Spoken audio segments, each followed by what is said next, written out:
Welcome back. Now, the government has notified major changes to the highway toll collection rules. Now, the new rules will allow users to pay based on the distance they cover with no toll charge for the first 20 kilometers.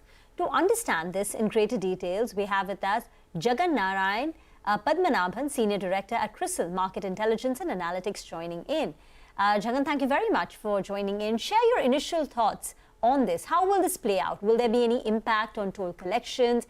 Will there be an impact on road developer interest, for instance, going forward? Yeah, so this is a great development to start with.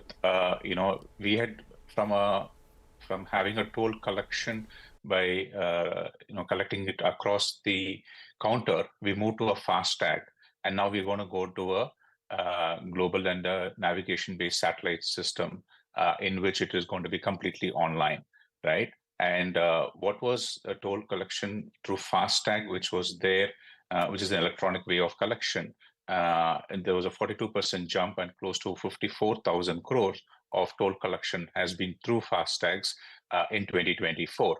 And so the users are pretty much happy, and that's getting reflected in terms of the wait times at the toll plazas, which has come down to about close to 47 seconds, as said in the parliament by the ministry.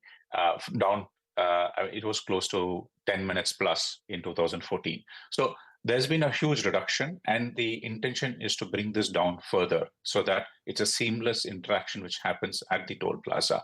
The important aspect is the implementation aspects, which will come through, and it has to be done probably in a staged manner.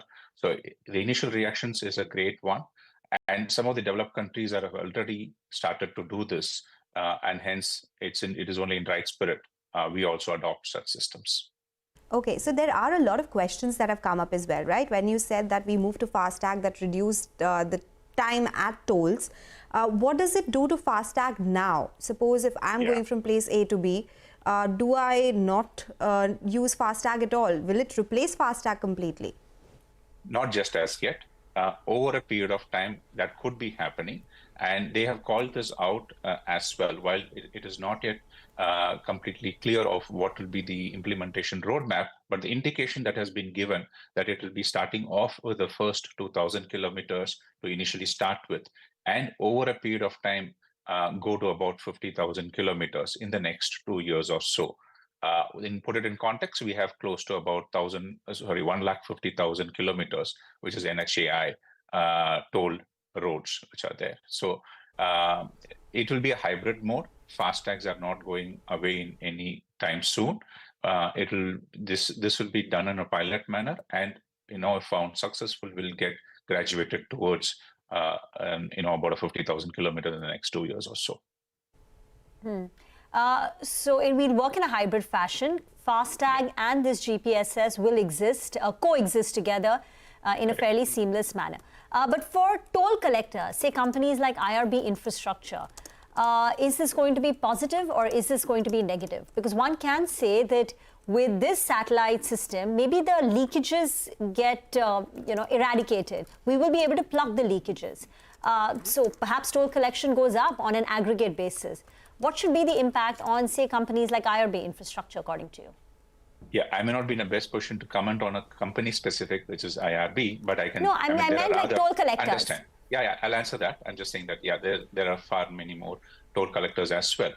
It's quite positive for them, because at the end of the day, when the user experience is better, and that would mean having a seamless interaction with the toll plaza, there will be more users who would be adopting this.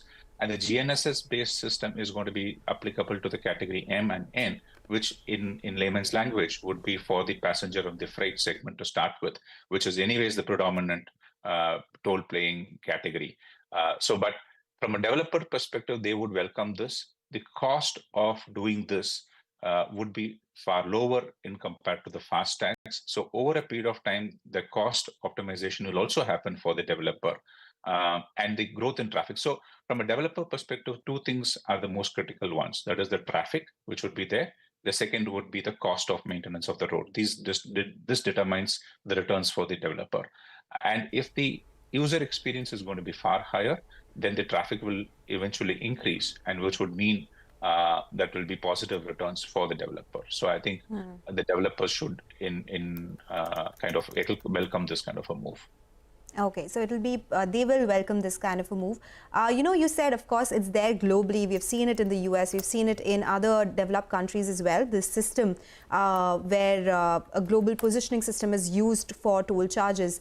How much time saving does it do versus, say, a FASTag system that we have currently? And what differential in pricing will we see here? Yes, costs for developers could go down. Would it mean lower toll for users as well? So to start off with, as I said, this will be a hybrid, so that the FASTag will continue to remain. So I'm not suggesting that there is going to be any differential pricing to start with, and I don't foresee that happening in the near future. That's point number one. The second is in terms of for the developer perspective, it is just a seamless part of it. So there is the idea is that there should not be any wait time at the toll. So what the claim is of 47 seconds should also significantly go down. That is the overall part of it. And also, I think Sonia mentioned the leakage part of it. FASTag had significantly brought down the leakages in the system. This should further bring that down. And I think from a plugging of revenue leakage perspective, that will also bode well for the developers. So this GNS system, Global Navigation Satellite System, is it like a device? Yes. Like how FASTag is a sticker that you stick on the card? So who makes these GNSS devices? Are you aware of any companies which make this? And how soon do you think this entire implementation will take? Yeah, so I'm not aware of there are people, just that I'm not aware who is making this. That is the system. But there is going to be an onboard unit, OBU, that they are talking about, which will get fitted into the vehicles, which would then be used as it. So like a FASTag's equivalent would be an OBU, that's the onboard unit, which would be put onto the vehicles for them to track on it. Okay, so there are a lot of execution, I would say, timelines that we have to watch out for this one. Of course, initially the take is that it is a positive move by the government. Execution, of course, remains key. Mr. Padmanabhan, thank you so much for joining us today and explaining to us what these changes could mean for the toll collectors and users as well, and what the outlook could be going forward. Thanks a lot for tuning in. Okay, with that, we'll get into a short break. When we come back, we'll get you more on the markets and stock-specific action on the other side. Stay tuned for that.